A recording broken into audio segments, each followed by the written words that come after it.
नमस्कार दोस्तों, मैं अनुज श्रीवास्तव एक बार फिर से आप सभी के अपने YouTube चैनल जीके आर्ट पे स्वागत करता हूं।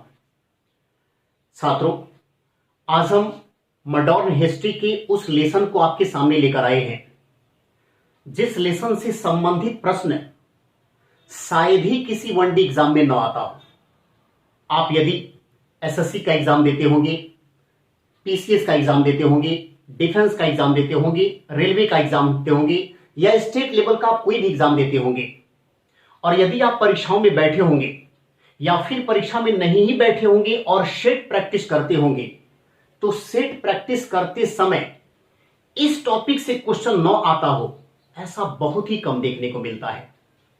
वैसे अगर हम बात करें तो वनडे एग्जाम में हिस्ट्री के क्वेश्चन को बहुत ही कम कर दिया गया है, क्योंकि हिस्ट्री के अगर हम 3 पार्ट को देखें, एंशिएंट, मिडिएवल और मॉडर्न, तो इसमें 2 ऐसे पार्ट हैं जो काफी कम हो गए हैं। लेकिन आज भी मॉडर्न हिस्ट्री का एक ऐसा लेसन है जो हर एग्जाम में लगभग उससे प्रश्न बनता ही बनता है, और मैं जिस लेसन की बात कर रहा हूं वो लेसन है भारत का स्वतंत्रता संग्राम। तो भारत को स्वतंत्रता संग्राम की मैं बात कर रहा हूं, ये लेसन हम आज पढ़ेंगे और इस लेसन से संबंधित आने वाले उन सारे प्रश्नों को देखेंगे। हालांकि ये लेसन थोड़ा लंबा है, क्योंकि हमारे देश में आजादी की लड़ाई अचानक से शुरू होकर अचानक खत्म नहीं हुई। इस प्रोसेस को होने में थोड़ा सा समय लगा, तो ये लंबा लेसन है। इसलिए मैं चाहूंगा कि आपको छोटे छोटे पार्ट में मैं इसे पढ़ाऊं, ताकि आपको भी पढ़ने में कोई असुविधा ना हो और मुझे भी पढ़ाने में कोई असुविधा ना होने पाए। बाकी मैं अगर इस स्वतंत्रता संग्राम की बात करूं, तो जैसा कि आप सभी को पता है कि भारत को लंबे समय तक अंग्रेजों ने अपना गुलाम बना के रखा था, लेकिन यह गुलामी भारतीयों को रास नहीं आई। और रास इसलिए नहीं आई क्योंकि अंग्रेजों ने ही कुछ ऐसी परिस्थिति उत्पन्न कर दी जिन परिस्थितियों के चलते उनके खिलाफ हमारे देश में आवाज बुलंद होने लगी। अगर मैं इस लेसन को पढ़ने से पहले इसके कुछ बैकग्राउंड को लिखूं, तो जब भारत की खोज यूरोपियन देशों में पुर्तगाल के वास्को डिगामा करते हैं, तो वास्को डिगामा जैसे ही भारत की खोज करता है और यहां से मसालों को ले जाकर यूरोप के मार्केट में बेचता है, और उससे जिस तरह से वो लाभ कमाता है, उससे यूरोप के लगभग सभी देशों में भारत के साथ व्यापार करने की होड़ सी लग जाती है। और इस क्रम में एक एक करके यूरोपीय देश भारत में आते हैं। जैसा कि आप सभी जानते हैं कि भारत में आने वाले जो यूरोपियन थे उसमें पुर्तगाली थे, डच थे, अंग्रेज थे, फ्रांसीसी थे, स्वीडिश थे। ये सब भारत में व्यापार करने के लिए आए थे, और इनका एक ही उद्देश्य था कि भारत में आकर अधिक से अधिक हम अपने देश के लिए मुनाफा कमा सके। लेकिन जब इतने सारे देश और सबका एक ही लक्ष्य कि अधिक से अधिक मुनाफा हो जिसमें भारतीयों के हितों की अनदेखी की जाए, तो निश्चित है कि यूरोपियन कंट्री के ये देश आपस में ही लड़ेंगे, और इसलिए लड़ेंगे ताकि भारत में अपना व्यापारिक एकाधिकार स्थापित किया जा सके। और इस क्रम में यदि हम देखें तो इन सब में कूटनीति के दम पर, अपने सैन्य क्षमताओं के दम पर सबसे मजबूत पड़ते हैं अंग्रेज, जो एक एक करके इन सारे यूरोपियन देशों को बाहर भगाते हैं और स्वयं भारत को अपना गुलाम बना लेते हैं। अगर अंग्रेजों के भारत में एकाधिकार की स्थापना की बात की जाए, तो हम कहेंगे कि भारत के राजाओं के द्वारा प्लासी का युद्ध और बक्सर का युद्ध जो लड़ा गया, इस युद्ध में जैसे ही भारतीय राजाओं की हार होती है, पूरी तरह से अंग्रेज भारत पर हावी होते हैं और भारत को अपना गुलाम बना लेते हैं। लेकिन गुलाम बनाने के बावजूद भी अगर अंग्रेज भारतीयों के हितों की अनदेखी नहीं करते, कुछ अपने देश के फायदे की बातें सोचते, कुछ भारतीयों के फायदे की बातें सोचते, तो शायद भारत के अंदर अंग्रेजों के खिलाफ आवाज मुखर नहीं होती। लेकिन अगर ये आवाज मुखर हुई तो कहीं ना कहीं अंग्रेज भारतीयों को सताना शुरू कर दी, और भारतीय लोगों का अधिक से अधिक शोषण करके वह इंग्लैंड को धनवान बनाना चाहते थे। और इस क्रम में जो भारत के क्रांतिकारी नेता थे, जो भारत की जनता थी, वह इंग्लैंड के इस प्रकार के बर्ताव से नाराज हो जाती है। और इसी नाराजगी का उपज बनता है देश में भारतीय राष्ट्रीय कांग्रेस की स्थापना। जैसा कि हम सभी जानते हैं कि 1857 के सिपाही विद्रोह में एक बहुत बड़ा माहौल अंग्रेजों के खिलाफ तैयार हुआ था, लेकिन बड़े माहौल को तैयार हो जाने के बावजूद भी हम लोग उसमें हार गए। और इसका वजह यही था कि उस आंदोलन को चलाने के लिए केंद्रीय स्तर पर कोई हमारे पास संगठन नहीं था। राष्ट्रीय स्तर पर इस आंदोलनों का नेतृत्व करने वाला कोई नहीं था, और शायद इसीलिए हम इसमें हार गए। और इसी से भारतीय जनता ने सबक लिया और यह तय किया कि यदि अंग्रेजों को इस देश से बाहर भगाना है तो सबसे पहले हमें एकजुट होना पड़ेगा, और इसके लिए राष्ट्रीय स्तर पर एक संगठन बनाना होगा। और यही सोच भारत में एक नई पार्टी को जन्म देती है जो कहलाती है कांग्रेस पार्टी। तो कांग्रेस पार्टी की स्थापना 1885 में होती है, और 1885 ईस्वी में कांग्रेस की स्थापना के समय से लेकर भारत की आजादी तक यानी 1947 तक लगातार अंग्रेजों के खिलाफ कोई ना कोई आंदोलन होते रहा है। इस तरह से यदि हम 1885 से लेकर 1947 तक भारत के स्वतंत्रता संग्राम के बारे में जानकारी हासिल करें तो इस स्वतंत्रता संग्राम को हम 3 चरणों में बांट सकते हैं। भारत के स्वतंत्रता संग्राम को हम 3 चरणों में बांट सकते हैं, जिनमें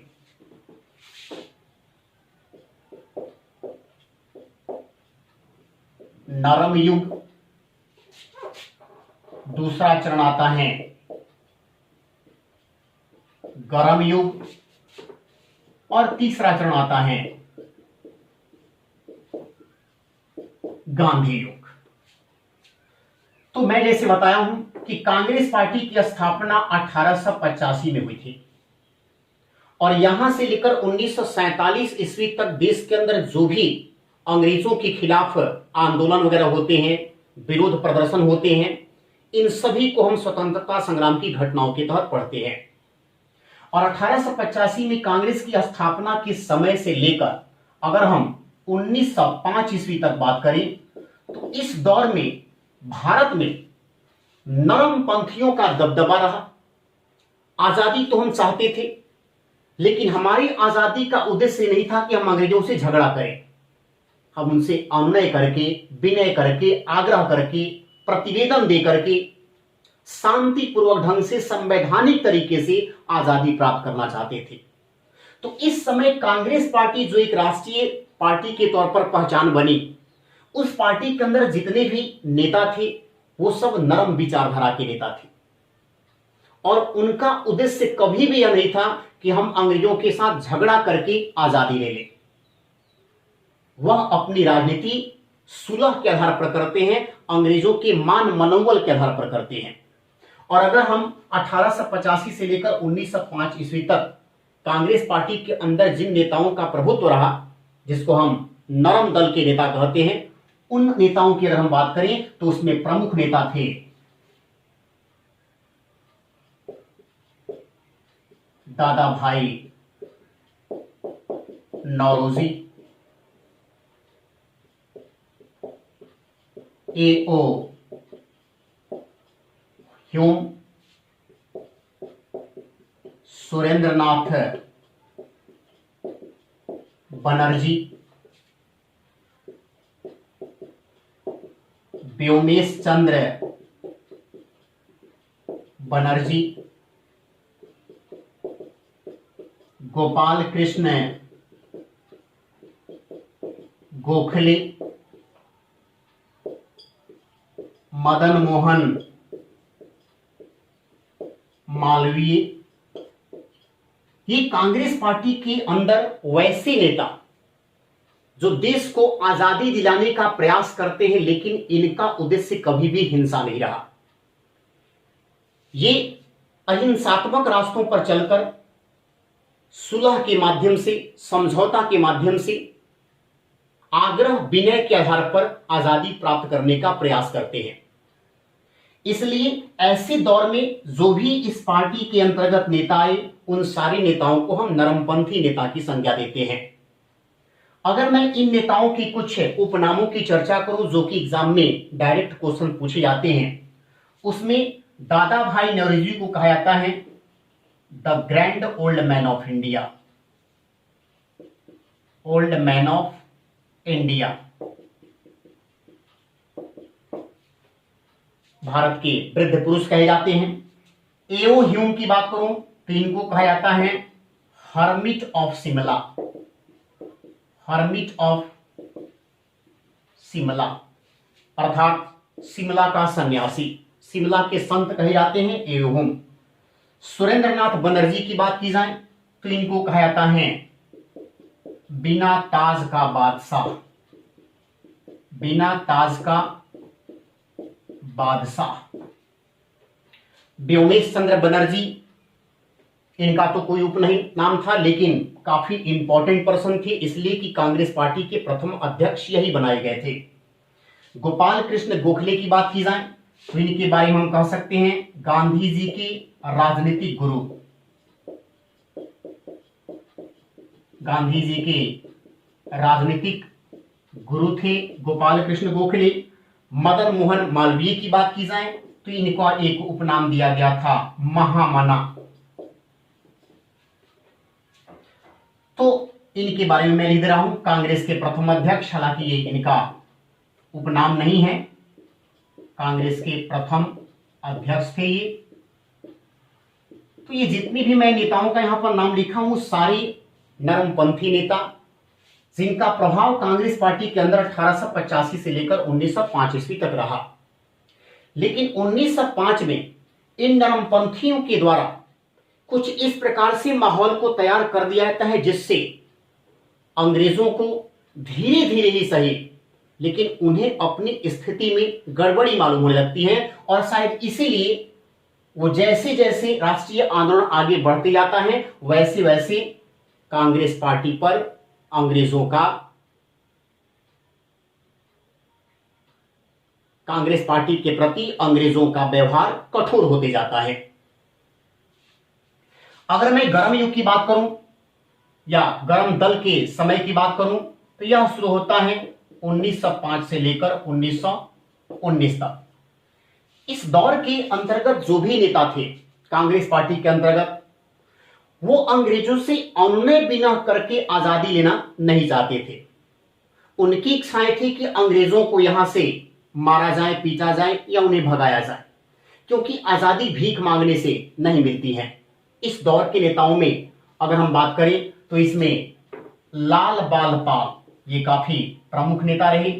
लाल बाल पाल, इन तीन नेताओं की तिगड़ी, लाल से हुआ लाला लाजपत राय, बाल से बाल गंगाधर तिलक और पाल से हुआ बिपिन चंद्र पाल। इन तीन नेताओं को हम कहते हैं लाल बाल पाल। तो ये तीनों नेता गर्म युग में आते हैं। इसी दौर में गर्मपंथियों में शामिल होते हैं अरविंद घोष, जिन्हें उर्विले का संत कहा जाता है। तो लाल बाल पाल, अरविंद घोष इत्यादि बहुत सारे ऐसे नेता रहे जो इस दौर में वैसी राजनीति कांग्रेस के अंतर्गत करते हैं जिस राजनीति के तहत अंग्रेजों को नुकसान पहुंचाकर उनको देश से बाहर भगाना होता है। लेकिन एक दौर भारतीय राजनीति में ऐसा भी आता है, भारत के स्वतंत्रता संग्राम में ऐसा भी आता है जिसमें पूरा देश गांधी युग में चलता है और पूरी तरह से देश पर एक ही व्यक्ति का प्रभाव होता है और वह है व्यक्ति महात्मा गांधी। महात्मा गांधी का दौर भारतीय राजनीति पर शुरू होता है 1919 से लेकर, और ये दौर चलता है भारत की आजादी तक अर्थात 1947 तक। मैं अगर इस दौर के नेताओं की बात करूं तो डॉक्टर राजेंद्र प्रसाद इस दौर के नेता। अगर मैं बात करूं तो इसी में आपको आ जाएंगे अबुल कलाम आजाद,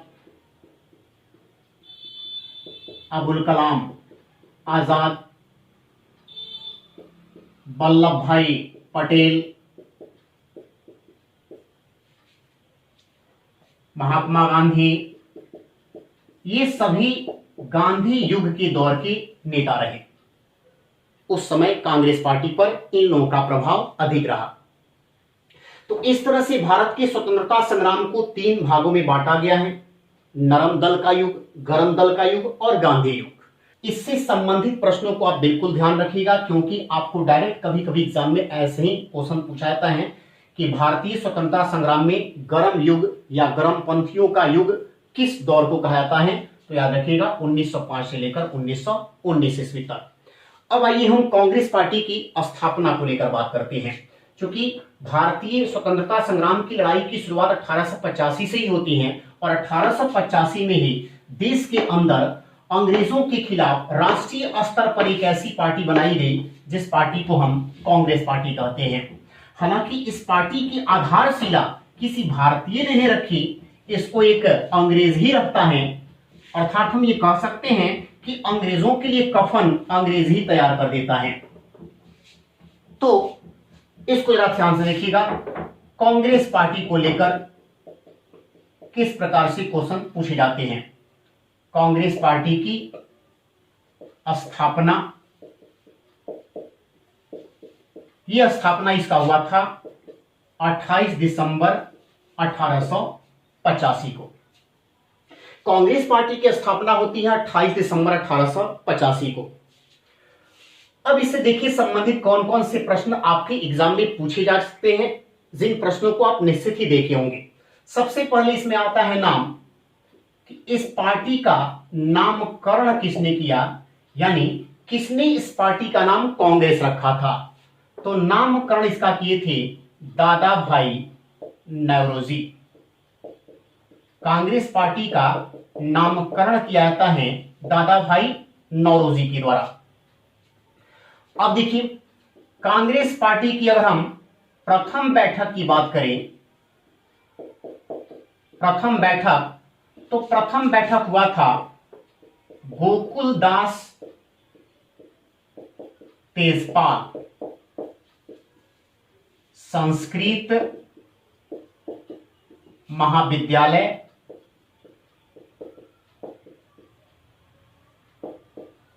मुंबई। उस समय के दौर में बंबई, आज के दौर के लिए हो गया है ये मुंबई। तो कांग्रेस पार्टी की पहली बैठक होती है गोकुलदास तेजपाल संस्कृत महाविद्यालय बंबई में उस समय, आज यही बंबई मुंबई कहलाता है। लेकिन इस पार्टी की अगर हम स्थापना की बात करें तो इस पार्टी की स्थापना किए थे A.O.. Hume. A.O.. Hume Congress party के संस्थापक थे। इन्होंने ही कांग्रेस पार्टी की स्थापना की थी। और इससे संबंधित अगर हम प्रश्नों को देखें तो 2-3 प्रश्न इससे बनता है। सबसे पहले ए.ओ. ह्यूम के बारे में थोड़ा सा हम पहले जान लें कि ए.ओ. ह्यूम से संबंधित कौन कौन से प्रश्न आ सकते हैं। तो जब इन्होंने कांग्रेस पार्टी की स्थापना किया उस समय यह रिटायर्ड आईसीएस अधिकारी थे, अवकाश प्राप्त आईसीएस अधिकारी, अवकाश प्राप्त आईसीएस अधिकारी। रिटायरमेंट के बाद इन्होंने कांग्रेस पार्टी की स्थापना की थी।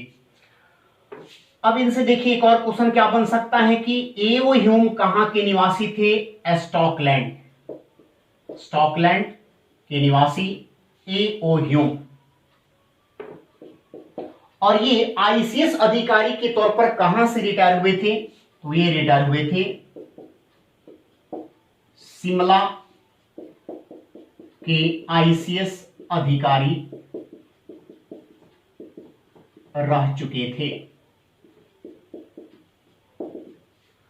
जब इन्होंने कांग्रेस पार्टी को बनाया तो कांग्रेस पार्टी को बनाए जाने के बाद इन्हीं को कांग्रेस पार्टी का प्रथम महासचिव बनाया जाता है, यानी यही बनते हैं कांग्रेस के प्रथम महासचिव। प्रथम महासचिव। तो ये तो हो गया ए.ओ. ह्यूम को लेकर, जिन्होंने इस पार्टी का गठन किया, जिन्होंने इस पार्टी को बनाया। लेकिन अब आइए थोड़ा सा हम जाने कांग्रेस पार्टी को लेकर आगे की कुछ महत्वपूर्ण बातों को। तो कांग्रेस पार्टी की प्रथम बैठक मैंने बताया कि कहां पर हुआ था? गोकुलदास तेजपाल संस्कृत महाविद्यालय। इस समय यदि हम गवर्नर की बात करें कि जिस समय कांग्रेस पार्टी की स्थापना हुई उस समय भारत का गवर्नर कौन था? तो गवर्नर था लॉर्ड डफरिन। कांग्रेस पार्टी की स्थापना के समय भारत के गवर्नर कौन थे? लॉर्ड डफरिन जी थे। अब कांग्रेस पार्टी की जब प्रथम बैठक होती है तो प्रथम बैठक में शामिल लोग, ये भी कई बार एग्जाम में क्वेश्चन आया है कि कांग्रेस पार्टी की प्रथम बैठक में कितने लोग शामिल हुए थे? तो कांग्रेस की प्रथम बैठक में 72 लोग शामिल हुए थे। 72 लोग कांग्रेस पार्टी की पहली बैठक में भाग लिए थे। यदि हम कांग्रेस पार्टी की बात करें तो इसका नामकरण दादा भाई नेहरू जी ने रखा था, लेकिन इस कांग्रेस पार्टी के बारे में हम यह भी कह सकते हैं कि कांग्रेस का पूर्व नाम भारतीय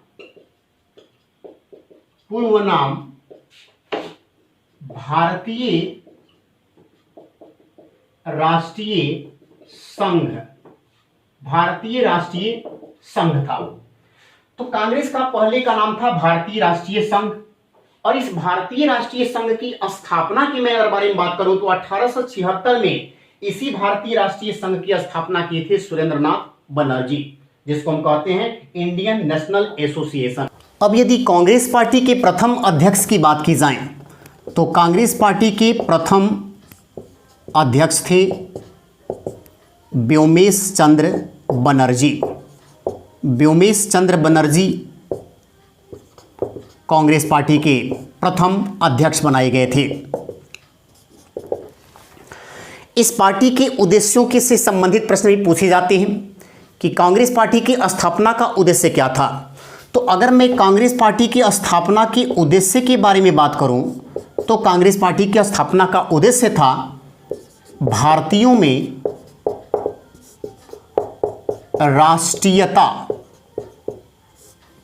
राष्ट्रीयता की भावना जागृत कर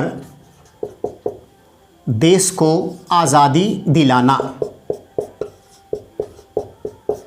तो ये था कांग्रेस पार्टी का उद्देश्य, जिसने अपना उद्देश्य बनाया कि देश के सभी लोगों के अंदर राष्ट्रीयता की भावना को उत्पन्न करना है और उसी के तहत भारत को आज़ादी दिलवाना है।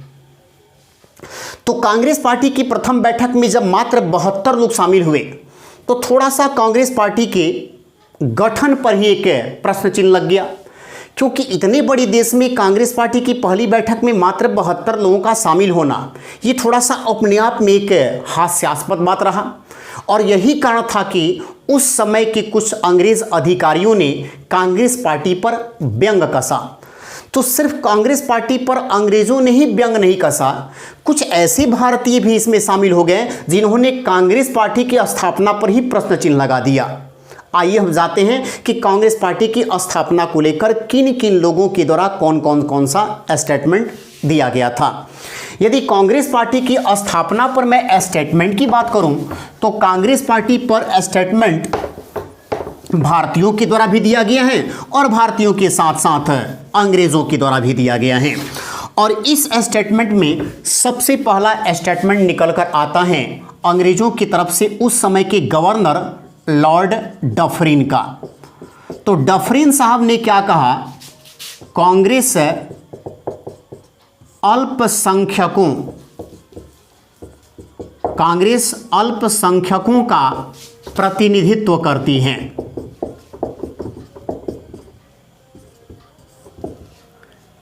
इसका अर्थ इन्होंने कहीं ना कहीं एक प्रकार से कांग्रेस पार्टी की प्रथम बैठक में शामिल 72 लोगों पर था और इन्होंने ये बात स्पष्ट शब्दों में कह दिया कि भले ही कांग्रेस पार्टी बना दी गई है, लेकिन इस पार्टी के पहली बैठक में जिस तरह से नेता शामिल होते हैं उससे तो यही लगता है कि यह पार्टी भविष्य में लंबे समय तक टिक नहीं पाएगी और इस पार्टी के बनने से हमारे ऊपर कोई प्रभाव नहीं पड़ेगा।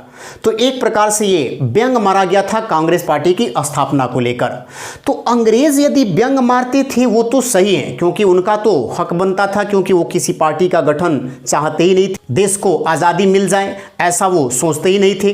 तो उनका कहना तो वाजिब था, लेकिन भारतीयों का स्टेटमेंट कुछ ऐसा आया है जो कि हम इसको कहेंगे कि कांग्रेस पार्टी के मनोबल को तोड़ने वाला था। आइए हम अंग्रेजों में ही एक और अंग्रेज का स्टेटमेंट सुनते हैं जिसका नाम था लॉर्ड कर्जन। लॉर्ड कर्जन ने थोड़ा सा स्टेटमेंट में और बढ़ोतरी किया और बढ़ोतरी करते हुए बोलता है क्या कि कांग्रेस अपने पतन की ओर, कांग्रेस अपने पतन की ओर लड़खड़ाती जा रही है।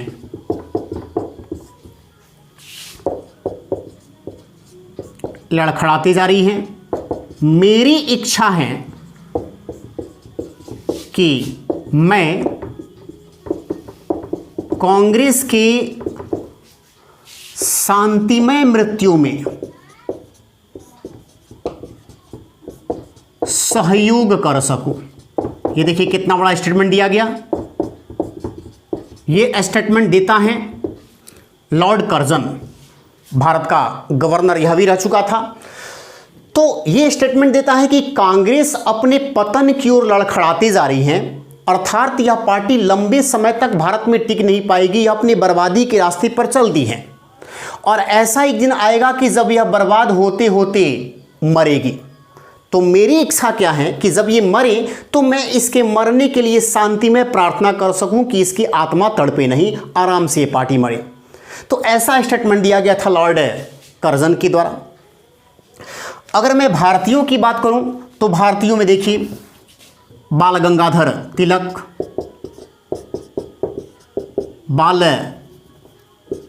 गंगाधर तिलक जी ने इस पार्टी पर कहा कांग्रेस के लोग भीख मांगने की राजनीति करते हैं, भीख मांगने की राजनीति करते हैं। कांग्रेस के लोग भीख मांगने की राजनीति करते हैं, यानी कांग्रेस भीख मांगने वाली संस्था है। और इनका यह स्टेटमेंट अंग्रेज़ों के ऊपर सिर्फ इस बात को लेकर था कि अंग्रेज़ों से भारतीय लोग, कांग्रेस पार्टी के लोग जो अनुनय विनय का रास्ता अख्तियार किए हैं, इससे कभी भी देश आज़ाद होने वाला नहीं है। अर्थात यह पार्टी केवल कुछ भीख मांगने वाले लोगों की संस्था बन के रह गई है। बाल गंगाधर तिलक की तरह ही अरविंद घोष ने कांग्रेस पार्टी पर स्टेटमेंट दिया था कि कांग्रेस क्षय रोग से मरने वाली है। ये तो बहुत ही खतरनाक स्टेटमेंट कहा जाएगा। इन्होंने कहा कि कांग्रेस को टीबी रोग हो गया है, ये कभी भी पार्टी मर सकती है। उसी तरह मैं बंकिम चंद्र चटर्जी की बात करूं, बहुत बड़े देशभक्त ये भी थे बंकिम चंद्र चटर्जी, लेकिन इनका भी स्टेटमेंट कांग्रेस पार्टी के प्रति सकारात्मक नहीं था। इन्होंने कांग्रेस पार्टी पर क्या कहा कि कांग्रेस के लोग पदों के भूखे हैं, कांग्रेस के लोग पदों के भूखे हैं, यानी कांग्रेस पार्टी के लोग तुष्टीकरण की नीति अपनाते हैं। उनको कांग्रेस पार्टी में आने का उद्देश्य ये नहीं है कि कांग्रेस के माध्यम से आकर देश को आज़ादी दिलवा सके। उनका मुख्य उद्देश्य है कि कांग्रेस में किसी बड़े पद को प्राप्त करके वो अपनी राजनीतिक इच्छाओं की पूर्ति कर सके। तो यह जो है कांग्रेस केवल कुछ लोगों के पदों के भूखे हो गए हैं और ऐसे लोगों से देश में आज़ादी की लड़ाई लंबे समय तक नहीं हो पाएगी। तो इन्होंने भी एक खराब स्टेटमेंट दिया। अगर मैं बात करूं फिरोज शाह मेहता, तो फिरोज शाह मेहता ने इस पार्टी पर कहा कि कांग्रेस की आवाज़